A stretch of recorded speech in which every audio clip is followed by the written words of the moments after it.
Hello' everyone, আজিৰ ভিডিঅ'টোত একেবাৰে সহজতে লটকান কেনেদৰে বনাব পাৰি তাৰ ওপৰতে মই ভিডিঅ'টো লৈ আহিছোঁ। তাৰ কাৰণে মই এনেধৰণৰ 4খন সৰু সৰুকৈ কাপোৰ কাটি লৈছোঁ। এটা নিৰ্দিষ্ট জোখত কাটি লৈছোঁ। কাপোৰখন মই এনেদৰে এডাল ফিটা দি 4 ইঞ্চি জোখত কাটিছোঁ। আপোনালোকে 4.5 বা 4 ইঞ্চি তেনেদৰে ল'ব পাৰে। সৰুকৈ যদি বনাম বুলি ভাবে তেতিয়াহ'লে অলপ সৰুকৈও ল'ব পাৰে। এয়া এনেদৰে মই 2খন কাপোৰে একে সমান জোখত কাটি লৈছোঁ, এনেদৰে 4 ইঞ্চিৰ জোখত।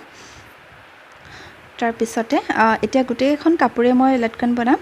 তাৰ কাৰণে প্ৰথমতে মই কাপোৰখন এনেদৰে চুকীয়াকৈ দুভাগ কৰি ল'ব, এনেদৰে ভাঁজ কৰি ল'ব।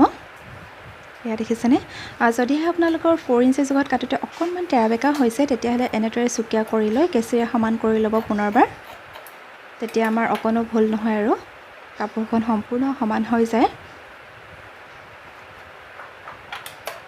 এয়া অকণমান বেকা বেকি হোৱা কাপোৰবিলাক মই কাটি লৈছোঁ এনেদৰে। এতিয়া গ্ৰীণ কাপোৰখনৰ ওপৰত এনেদৰে মই য়েল্ল' কাপোৰডোখৰ এনেদৰে পাৰি লৈছোঁ।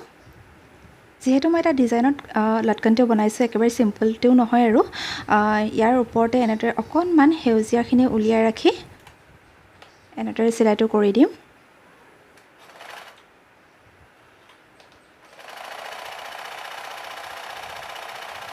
দুয়োখন কাপোৰ জইন হৈ থাকিবৰ কাৰণে মই চিলাইটো কৰিছোঁ।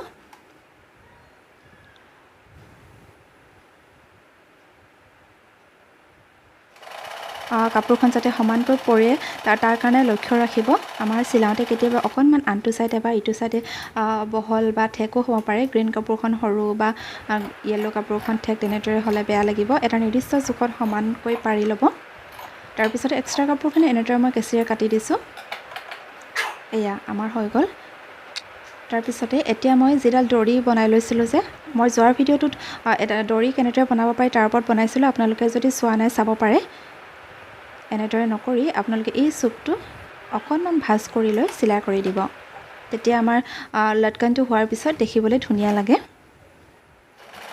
প্ৰথমতে আপোনালোকে এনেদৰে ডাবল চিলাই কৰি লৈ চিলাই যাব। আকৌ এবাৰ মই এনেদৰে ডাবল চিলাই কৰি দিছোঁ যাতে চিলনিটো খুলি নাযায় সোনকালে।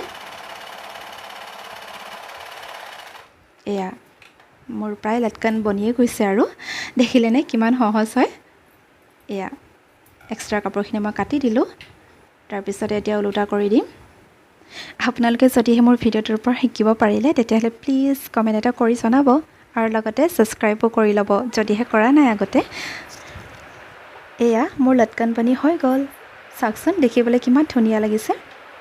এয়া চিলটিটো আমাৰ অলপো ওলাই নাথাকে। যদিহে আমাৰ এনেদৰে দাঙি চোৱা হয় তেতিয়াহে ওলায়, কিন্তু আমাৰতো ইমান দাং খাই নাথাকে। সেইটো কাৰণে এনেদৰে দেখিবলৈ বহুত ধুনীয়া লাগিছে আমাৰ। আপোনালোকৰ বাৰু কেনেকুৱা লাগিলে প্লিজ জনাবলৈ নাপাহৰিব। আৰু ভিডিঅ'টো শেষৰলৈকে চোৱাৰ বাবে আপোনালৈ অশেষ ধন্যবাদ।